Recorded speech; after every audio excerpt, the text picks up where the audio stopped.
continuing on with our series of resistance training movements. So we've covered the squat and we've covered the deadlift at this point. This is going to be the last lower body movement, and this is the lunge. And so why the lunge?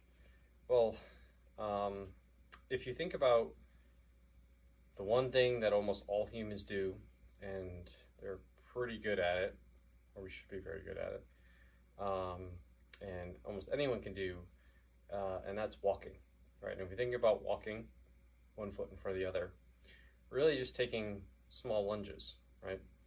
And if we think about jogging or running, they're just bigger lunges, right? And so a lunge is kind of a movement that I envision as a strengthening exercise that is very functional in nature. It replicates kind of just an exaggerated walk.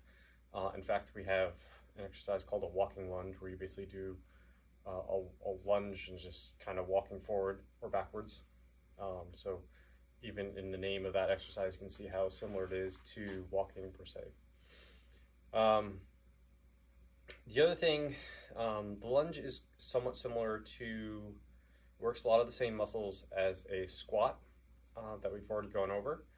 But it's a little bit more challenging in that it generally biases one leg or the other. So it's more, there's more of a balance component involved for it. So if you're a runner, for example, lunging might be just, in some cases you can make an argument for replacing a squat with a lunge because it just translates more to that pattern that runners are going to be doing, right? And it has that balance component in it. A runner is on one leg as they're picking their foot up and stepping forward, right? And the same as walking. So biasing a single leg in the movement can kind of help a runner, for example. And again, it works the same muscles as a squat. So you can make an argument for replacing a squat with a lunge. But on themselves, I think there's a squat and a lunge in a program. I think you're really good, well-rounded from that pattern. The other thing I like about a lunge, which is not as easy to do with a squat, is that you can move in different directions. So a squat, you're just squatting down here, right? I squat down, I stand back up, right? With a lunge, I'm moving forward, I'm moving backwards. I can move left, I can move right. I just did that backwards. And you can move in 360 degrees, right? You could lunge a 45-degree angle, at a 20-degree angle. It doesn't really matter, right? So you work a lot of different muscles in kind of a more functional range of motion that will happen in real life, because we're not just moving forward and backwards in real life. We're moving in all different directions as we just live our lives. So a lunge is much more, I'll use the word functional in nature, as it translates better to what we're doing from a movement pattern in real life. So most people are just very familiar with the lunge. I'll do it without any weight or anything like that. You're just taking a step forward, you're lunging, staying down, coming back up, right? And depending on your degree of flexibility, etc., right, you may be able to go all the way down and get your back, legs, knees to touch the ground, or not. It's okay either way, right? But you're just coming back down. Generally, this leg is more parallel. It can move forward a little bit if you want, but more parallel. It's not like shooting it forward over your toes per se in a general lunge, and just coming back up, right? So you can lunge forwards, you can lunge backwards, right?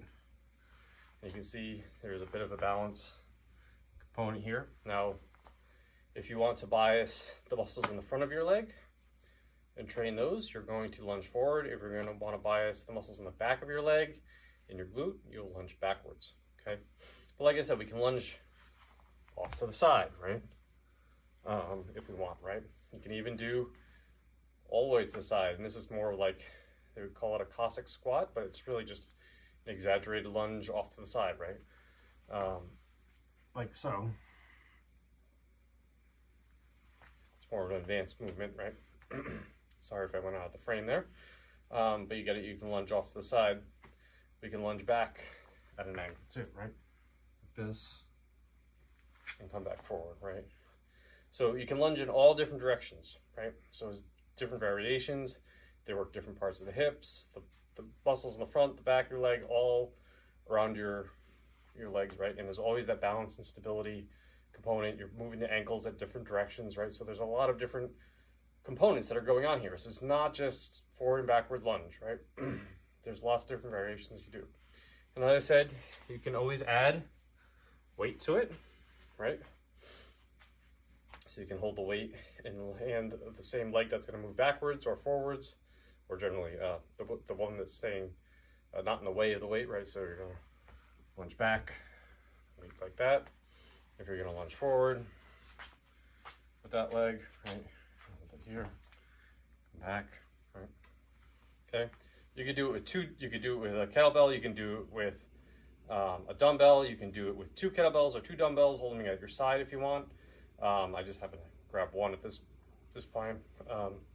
So use all different variations of weights, right? You can hold it up in a goblet squat position, right? So you can do lunge backwards like this or forwards like that, right? That might be more comfortable for you. You could do it with a kettlebell in a rack position as well, right? So go like this, right? As well, right? So this is a little bit more challenging because now the weight is in front of you and you have to keep your torso upright. So it's a little bit of a different variation. You can also challenge yourself a little bit by lunging from something, just a little bit of elevation, like this plate here. I just have a 45-pound plate. And this allows you to go a little bit deeper, right? Because my front foot is elevated in this case, if I lunge backwards and I go all the way to the ground, I'm much deeper than if my foot was flat on the ground. So you can get like a deeper lunge that way as well if you do it from an object. Doesn't have to be a plate. A plate is very simple though. It's kind of a perfect height. You can stack multiple of them up. So I could put 2 45-pound plates if I really wanted to lunge deep. I could do that as well. And so that's pretty much the lunge, right? Incorporate them. Like I said, you can do walking lunges where you just keep on walking forward or walking backwards. Walking backwards, just be careful what's behind you. Very functional nature. Try and throw in different variations. One of the hardest lunge variations I've ever done myself is what's called a matrix lunge. And you basically lunge forward, you lunge at a 45-degree angle, 90, etc. Keep on going around in a circle, and that's 1 rep. And you keep on doing that. It's just a killer cardiovascularly, and also in your legs as well, obviously. But that's definitely a more advanced thing. But if you just do your basic lunge, that's great, right? You can even do it, some people, if you get really good at it, you're a barbell and you really want to load them, you can put a barbell on your back and load it that way as well. You can also use a safety squat bar as well, which might be a little bit more comfortable because you can hold the weight out in front of you like that. But yeah, you don't have to load it, but you just doing a single lunge like that is really good. Like I said, just go to your natural range of motion. If you want to go deeper, you can add a plate, but definitely throw in different variations. You know, lunging out to the side, doing that kind of Cossack squat lunge without any weight is super challenging. And definitely not only from a mobility point of view, just from a strength point of view to come back up. So play with those. That's this week's movement, the lunge. As always, if you have any questions, comments, want to know a little bit more about the movements, please just reach out to me and leave a comment or send me a direct message or whatever. Happy to help you. Give you any pointers, etc. If you just have questions, something doesn't look right in the video or whatever, you want to see a better angle or whatever. But there's plenty of videos demonstrating all this stuff online, and I'm not the best either, so you can definitely find better videos than this on this stuff. But if you have any questions, please reach out as always. And if you want to get all the content that I put out on a weekly basis, whether it's these videos or my blog posts, please go to my website at rjbhealth.coach. Click the newsletter link at the top, and you can sign up for my newsletter, and I'll email you everything when it's released. And then if you are interested in one-on-one coaching, please go to my website homepage, rjbhealth.coach.